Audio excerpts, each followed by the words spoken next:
Halo, selamat pagi semuanya. Jumpa lagi di pelajaran biologi. Yuk kita langsung mulai. Biologi berasal dari bahasa Yunani yang terdiri dari dua kata, yaitu bios artinya hidup dan logos artinya pengetahuan. Jadi biologi adalah ilmu yang pelajari tentang kehidupan atau makhluk hidup. Contohnya ada tumbuhan, hewan, dan mikroorganisme. Baik, kita akan mulai dari tingkat organisasi kehidupan, dimulai dari yang paling kecil sampai yang paling besar. Sebenarnya, yang paling kecil itu masih ada atom. Jadi kumpulan dari atom itu akan membentuk yang namanya molekul. Jadi di sini yang paling kecil itu adalah molekul. Kemudian nanti molekul ini akan membentuk yang namanya sel. Kemudian sel ini akan membentuk jaringan, organ, sistem organ, organisme, populasi, komunitas, ekosistem, dan bioma atau biosfer. Nah, inilah tingkatan organisasi mulai dari yang terkecil sampai yang terbesar, atau urutannya dari atas yang paling besar sampai bawah yang paling kecil. Nah, kita akan bahas satu persatu. Urutan yang pertama dimulai dari yang paling kecil tadi, namanya molekul. Jadi molekul itu bagian paling kecil yang tak terpisahkan dari senyawa murni. Jadi molekul itu terdiri dari dua atau lebih ikatan atom.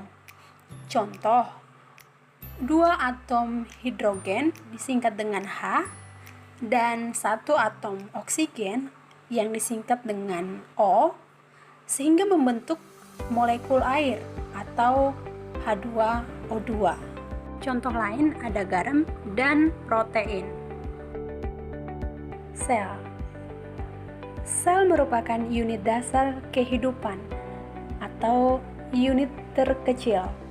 Kenapa dikatakan unit terkecil? Karena dia masih memiliki organel sel. Nah, berdasarkan ada tidaknya membran inti, ternyata sel dibagi menjadi dua, yaitu prokariotik dan eukariotik. Bedanya apa? Kalau dia prokariotik, berarti dia tidak memiliki membran inti. Sedangkan eukariotik memiliki membran inti. Nah, kita lihat bedanya mulai dari inti sel, penutup sel, retikulum endoplasma, badan Golgi, mitokondria, lisosom, sentriol, dan ribosom. Prokariotik itu artinya tidak memiliki membran inti, sedangkan eukariotik dia memiliki membran inti. Contoh, prokariotik tidak punya inti, contoh adalah virus dan juga bakteri. Sedangkan eukariotik itu contohnya adalah hewan dan tumbuhan. Inti sel untuk prokariotik tidak memiliki membran atau selaput yang dinamakan dengan nukleoid. Sedangkan eukariotik itu memiliki selaput inti atau disebut dengan nukleus. Yang kedua, penutup sel. Prokariotik itu berupa kapsul, sedangkan pada tumbuhan dinamakan dengan dinding sel. Jadi kalau pada eukariotik, penutup selnya untuk hewan tidak ada, tapi penutup buat tumbuhan dinamakan dengan dinding sel. Selanjutnya, retikulum endoplasma, badan Golgi, mitokondria, lisosom, sentriol itu adalah organel sel. Dan organel sel ini tidak ada pada prokariotik.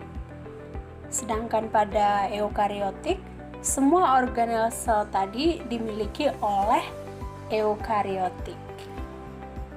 Selanjutnya, ribosom. Ribosom gunanya untuk sintesis protein. Nah, ribosom ada pada prokariotik, tepatnya pada sitoplasma. Sedangkan pada eukariotik, ribosom ada pada sitoplasma dan retikulum endoplasma. Baik, di sini Anda bisa melihat gambar sel prokariotik dan sel eukariotik. Nah, kalau kamu amati gambar di depan, antara sel prokariotik dengan sel eukariotik, di mana gambar sel prokariotik itu masih sangat sederhana, di mana organel selnya itu masih dikit seperti ribosom. Sedangkan gambar sel eukariotik itu bentuk selnya udah lebih kompleks dan di mana organel selnya itu udah lengkap. Jadi, bandingkan kedua gambar tersebut. Nah, itulah gambar antara sel prokariotik dengan sel eukariotik. Selanjutnya, jaringan. Jaringan itu merupakan kumpulan dari sel yang memiliki bentuk dan fungsi yang sama. Contoh dari jaringan bisa kita lihat pada jaringan tumbuhan dan jaringan hewan. Kalau jaringan tumbuhan, contohnya pada jaringan daun, seperti gambar depan. Lalu untuk jaringan hewan, contohnya ada jaringan ikat, jaringan epitel, jaringan otot, dan jaringan saraf. Nah, itulah contoh dari jaringan. Dan nanti akan kita pelajari di kelas 11. Selanjutnya, organ. Organ merupakan sekelompok jaringan untuk melakukan beberapa fungsi. Nah, contoh dari organ itu sendiri bisa kita lihat dalam tubuh manusia. Contohnya dimulai dari paru-paru atau pulmo. Kemudian ada kelenjar tiroid, lalu ada otak, ada jantung, kemudian ada lambung, ada ginjal, ada kantong kemih, kemudian ada usus besar, dan ada hati. Nah, itulah contoh-contoh organ yang nantinya akan membentuk sistem organ. Baik, berikutnya sistem organ. Namanya sistem, pasti ada kaitannya dengan yang lain. Tidak bisa berdiri sendiri. Jadi, sistem organ itu sekumpulan dari organ yang bekerja sama untuk melakukan fungsi yang lebih kompleks. Jadi contohnya ada sistem pencernaan makanan. Dilihat dari gambar yang di depan, maka pada sistem pencernaan makanan pasti diperlukan beberapa organ sehingga terbentuklah yang namanya sebuah sistem dinamakan dengan sistem pencernaan makanan. Contoh sistem yang lain ada sistem reproduksi, sistem pernapasan, dan yang lain-lainnya. Nah, itulah yang merupakan sistem organ. Selanjutnya, dari sistem organ yang tadi, sehingga terbentuklah namanya organisme. Organisme itu sama dengan individu tunggal. Jadi ini sudah terbentuk yang namanya satu organisme. Yang tadinya dibentuk oleh atom, kemudian membentuk molekul, molekul membentuk sel, sel membentuk jaringan, jaringan membentuk organ, organ membentuk sistem organ. Lalu kumpulan dari beberapa sistem organ terbentuklah organisme. Nah, jika organisme sudah ada, maka organisme yang sejenis atau spesies yang sama dinamakan dengan populasi. Jadi populasi itu adalah kumpulan individu yang sejenis atau satu spesies. Contoh, populasi anjing. Selanjutnya, ada komunitas. Komunitas itu kumpulan dari beberapa populasi makhluk hidup yang hidup dalam suatu wilayah tertentu. Contohnya di sini ada jerapah, ada zebra, ada harimau, dan kuda. Selanjutnya, ekosistem. Nah, ekosistem itu hubungan timbal balik antara makhluk hidup dengan lingkungannya, atau hubungan timbal balik antara faktor biotik dan faktor abiotik. Nah, sekarang apa sih faktor biotik? Bio artinya hidup. Jadi, faktor biotik yang ada di sini artinya semua yang bernyawa atau yang hidup. Contoh yang hidup di sini bisa kita lihat seperti rusa, ada kata, ada ikan, dan juga ada kura-kura. Sedangkan faktor abiotik itu artinya semua yang tidak bernyawa atau yang tidak hidup. Contohnya, ada cahaya matahari, ada air, ada tanah, ada udara. Nah, itulah yang dinamakan dengan ekosistem. Jadi ada hubungan antara faktor biotik tadi dengan abiotik. Baik, selanjutnya bioma atau biosfer. Bioma atau biosfer itu merupakan kumpulan berbagai ekosistem sehingga terbentuklah bioma. Jadi contohnya kumpulan dari berbagai ekosistem seperti ekosistem hutan hujan tropis, ekosistem pantai, ekosistem padang gurun, dan juga ekosistem hutan mangrove, sehingga terbentuklah namanya bioma atau sering disebut dengan biosfer. Selanjutnya, metode ilmiah. Apa sih metode ilmiah? Metode ilmiah itu merupakan suatu cara sistematis yang digunakan oleh para ahli atau para ilmuwan untuk memecahkan masalah yang dihadapi. Nah, dalam metode ilmiah itu diperlukan sikap ilmiah.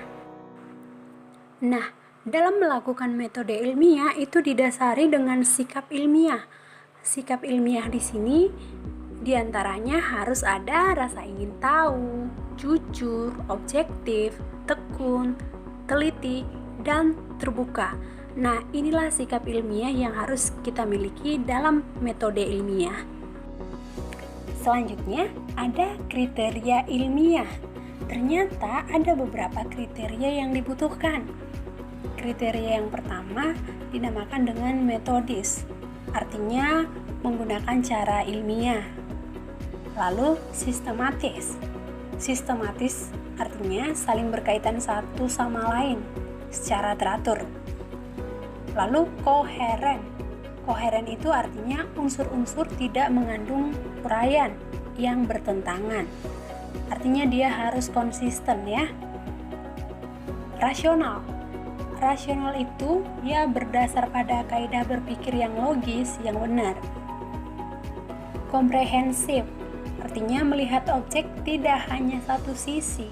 Artinya kita melihat dari sudut pandang yang lain juga, secara multidimensional atau secara keseluruhan, atau disebut dengan holistik.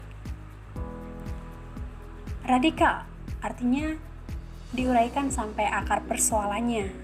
Dan yang terakhir, universal, yaitu muatan kebenarannya sampai tingkat umum yang berlaku di mana aja. Nah, itulah kriteria ilmiah.